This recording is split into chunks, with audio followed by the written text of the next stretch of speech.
जी आपका वोट किस? मेरा तो महागठबंधन को जाएगा जी। बीजेपी ने गरीबों के लिए क्या करा, भुखमरी लागा फेंक रखी आज।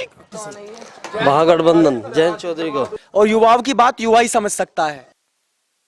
तो आइए, मैं आपके साथ हूँ रविंद्र कुमार, और आज हम जुड़ चुके हैं जो मंत्री जी हैं उत्तराखंड सरकार में, राज्य मंत्री पशुपालक मंत्री हमारे साथ है विनोद आर्य। और आज बागपत के रोशनगढ़ गांव में दौरा है, पार्टी की विशेष नीतियों के बारे में बताने के लिए गांव-गांव का दौरा कर रहे हैं और वोट मांग रहे हैं श्री सतपाल सिंह जी के पक्ष में। तो आइए, हमारे कुछ सवाल हैं उनसे जानते हैं। तो मंत्री जी, पहले तो आप अपने बारे में बताइए। मैं डॉक्टर विनोद आर्य, हरिद्वार उत्तराखंड सरकार में राज्य मंत्री। तो हमारे सवाल है कि एक विपक्ष का जो नारा है मोदी चौकीदार चोर है, उसके विषय में आपका क्या कहना है? देखिए, चौकीदार कभी चोर नहीं होता है, चौकीदार तो ईमानदार होता है। और हमारा चौकीदार चोर नहीं है, चौकन्ना है, प्योर है जी। अच्छा, एक चीज़ और मैं आपसे जानना चाहता हूँ कि सबसे पहला मुद्दा, मोदी सरकार जब 2014 में चुनाव लड़ा, पहला मुद्दा यह था कि युवाओं को रोजगार, तो वो रोजगार कहीं ना कहीं वो नजर नहीं आ रहा। देखिए, युवाओं को रोजगार इतने मिले हैं, जबकि नए युवा और बनते जा रहे हैं। ये तो अपना सृष्टि का क्रम है कि जो युवा मैच्योर होते जाएंगे, उनको रोजगार मिलता जाएगा। जो आज बालक हैं, ये कल को युवा बनेंगे, तो इनके लिए भी रोजगार फिर डेवलप होंगे।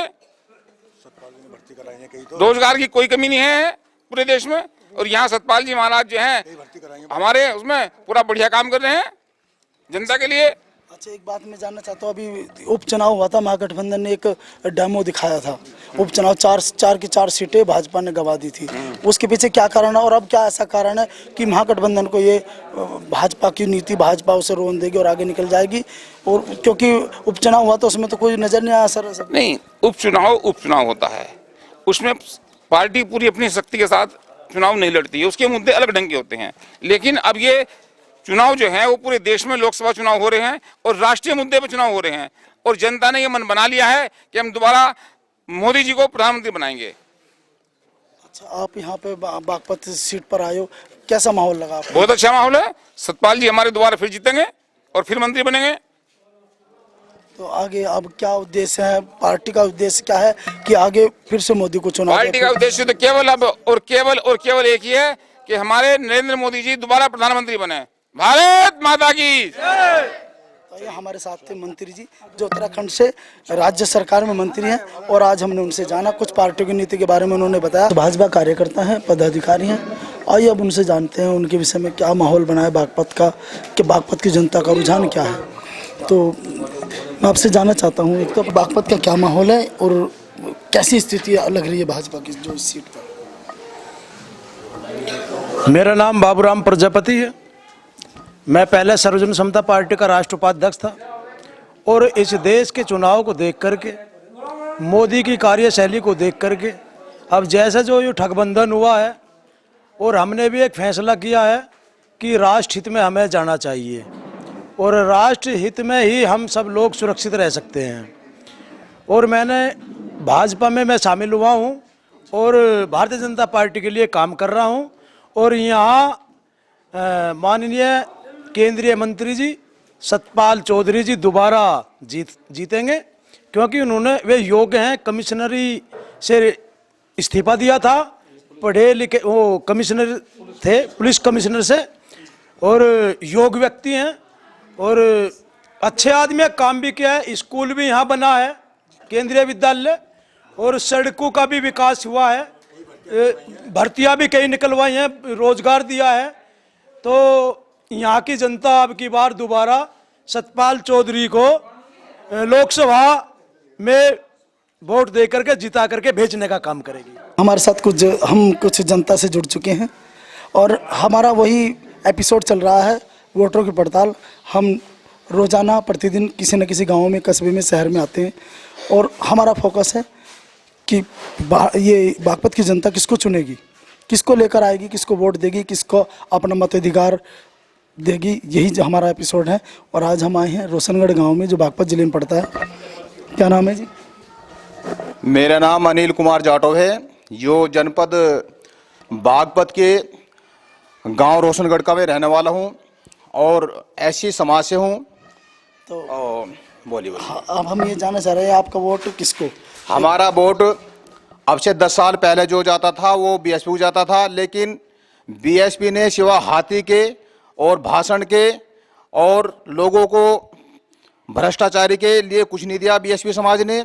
मैं बीएसपी समाज के जितने भी लोग जुड़े हुए हैं मैं उनसे अपील करता हूं और ये कहना चाहता हूं बीएसपी समाज के लोगों से और अधिकतर जो हमारे जाटो समाज के लोग हैं आके वे ज़्यादा से ज़्यादा वोट बीजेपी को दें और उनका ऋण चुकाएं। आज दलित लोगों के लिए बीजेपी सरकार ने जैसे आयुष्मान भारत के तहत 5 लाख का बीमा है और 5 लाख तक का स्वास्थ्य बीमा, मरने के उपरांत जो है 5 लाख रुपए की धनराशि और गैस सिलेंडर जैसी चीज़ें, और उसके अलावा राशन कार्ड जिसमें 2 रुपये किलो गेहूँ 3 रुपये किलो चावल उपलब्ध हो रहा है, जो कि इससे पहले कभी भी नहीं हुआ है।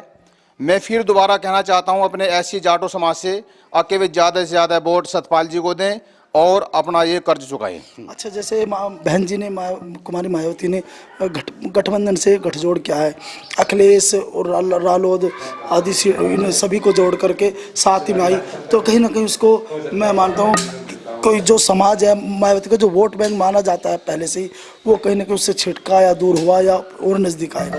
वो वोट बैंक जो उनका वोट बैंक था, जो हरिजन समाज का जो वोट बैंक था, इस गठबंधन से वो जुड़ेगा या फिर उससे मायावती से छोड़कर दूर जाएगा, भाजपा से जुड़ेगा? जो आज की डेट में समाज पढ़ा लिखा समाज है वो बीजेपी से जुड़ा हुआ है और बीएसपी के पीछे मात्र 2% ही लोग ऐसे हैं आगे जो बुजुर्ग तबके के लोग हैं, जो समझदार नहीं है, जो आज की डेट में युवा पीढ़ी है जो पढ़ा लिखा लोग है वो बीजेपी को सपोर्ट कर रहा है।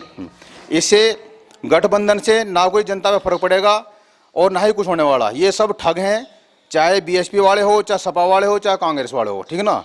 मेरा वोट और मेरे परिवार का वोट और मेरे समाज का वोट बीजेपी को ही दें। तो अब मैं आगे एक बात कहना चाहता हूँ, मोदी सरकार का क्या फैक्ट है, क्या असर ऐसा हुआ जो दलित समाज उनसे जुड़ेगा? क्यों जुड़ेगा मोदी सरकार से, मोदी की पार्टी से? मोदी सरकार का फैक्ट है जो गरीब लोग हैं उनको ऊंचा उठाना, उनको पढ़ाई लिखाई से लेकर के ऊपर पहुंचाना, ठीक है ना। तो मेरा तो ये मानना है कि जितने भी इस समाज में हमारे दलित लोग के जो अब से 10 साल पहले उत्पीड़न हुई है, बलात्कार जैसी घटना हुई है, चोरी हुई है, मारपीट हुई है, वो मेरा मानना यह है कि वो आज की डेट में नहीं आ रहा है। यानी एक समय ऐसा था कि जब हर अखबार में ये आता था कि दलित वहाँ पीट रहा है, दलित वहाँ खड़ा हो रहा है, लेकिन छुआछात का मामला था। लेकिन आज जब से बीजेपी सरकार आई है ऐसा मामला कोई भी संज्ञान में नहीं आया है। तो ये हम जुड़े, जनता से जुड़े, कुछ समाज से जुड़े, और हमने जाना कि ये वोट कहाँ पर जाएगा। तो कुछ और से किसी और आइए, इसी तरह से हम जानते हैं। हमारे साथ कुछ और साथी जुड़े हैं। मेरा नाम जगबीर सिंह है और जो है अध्यापक पद से जो है सेवानिवृत्त हूँ। तो आज हमारा गाँव का रहने वाला हूँ। एपिसोड हम जो लेकर आए हैं वो बात लेकर आए हैं कि एक तरफ तो भाजपा जो रूलिंग पार्टी मंत्री भी रह चुके हैं सतपाल सिंह है बागपत सीट से, और दूसरे हैं महागठबंधन से चौधरी जयंत। तो आज हम जानने के लिए आए हैं कि आपका वोट किसको जाएगा, किस खेमे में आपका वोट जाएगा? देखिए, मैं जाट समुदाय से हूँ।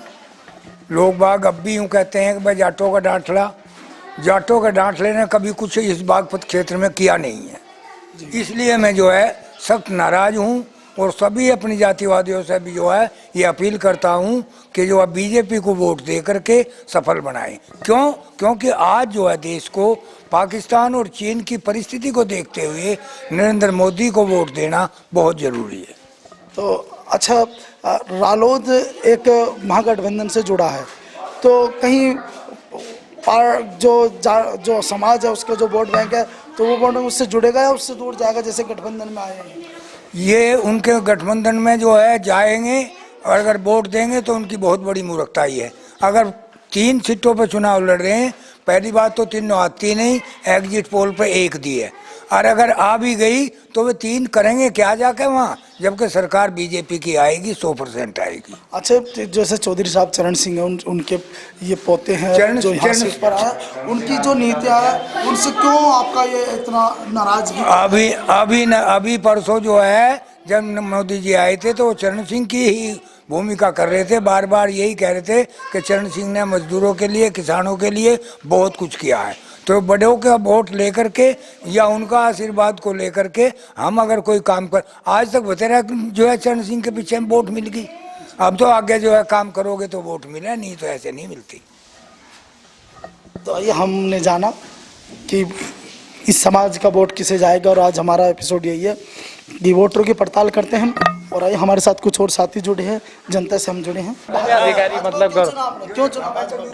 भाजपा के अच्छे काम है। क्या काम है? काम है, सबको साथ लेकर चल रहे हैं, सबका विकास चल रहा है। देश की आज आर्थिक स्थिति सबसे मजबूत है। हाँ। अच्छा, रालोद को क्यों नहीं चुना महागठबंधन को? नहीं, रालोद करेगा कि बेचारा भाई, उसके द्वारा है ही केस होता है। हमसे कुछ और साथी जुड़े हैं, हम जानते हैं। क्या नाम है? तेजवीर प्रजापति। तो क्या आपका क्या मन है, किसको वोट जाएगा बागपत सीट पर? सतपाल चौधरी आप क्यों जाएगा? डॉक्टर सतपाल को। क्यों? मोदी के कारण, राष्ट्रहित की बात करता है। अच्छा, राजनीति। हाँ जी। अच्छा, रालोद को गठबंधन में क्यों नहीं चुना? अजी ये तो सब ठग हैं, सब ठग ठग चोर चोर मुसेरे भाई हो रहे हैं एक जगह इकट्ठे। वोट आपका? सर डॉक्टर सतपाल भाजपा को जाएगा जी। तो आज हम जुड़े बागपत के रोशनगढ़ गांव से, और आज हमने जाना कि ये जनता किसके साथ जुड़ी है, किसको वोट जाएगा। कुछ और साथी हमारे साथ हैं, बने रहिए हमारे साथ, फेलिसिटी देखते रहिए। और मैं आपको लेकर चलता हूं कि रोशनगढ़ गांव की जनता के पास, और आपको दिखाता हूं ये वोट बैंक कहां जाता है।